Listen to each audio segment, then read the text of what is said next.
讲到台南天狗日的病例数已经超过8000例啊，有医生认为，讲赶紧成立这天狗节的特别门诊，就会当减轻病院的负担。另外，市政府也要重新启动共照魂，除了宣导这天狗节相关的资讯以外，也会当透过系统来掌握确诊者的身体状况。 急诊室治疗会病人满，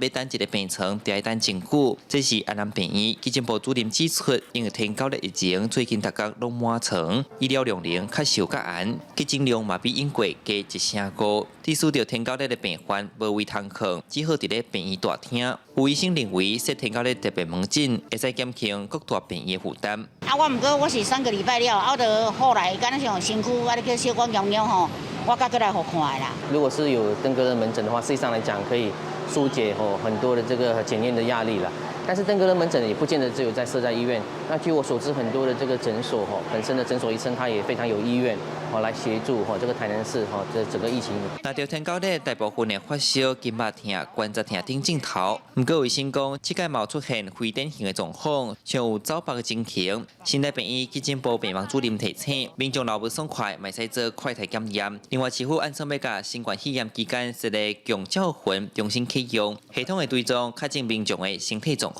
为了这个疫情，然后去做一些特别的调试，在安排这一些登革热病人出院追踪的部分，目前我们医院的状况是没有遇到什么样的困难。这群组还在，只是说现在当做一些健康咨询这些的用途，所以我们就是会重启这个事情，然后我会跟专家学者开会，大家确认这样的 SOP，OK， 我们会尽快看能不能这一周或下周一开始就来启动这样。疾管署副署长罗一军对8日进驻台南指挥天狗日疫情，目前病例甲顶礼拜同期比较有降低15%，伊表示无偌久疫情得慢慢下降。记者李上台南采访报道。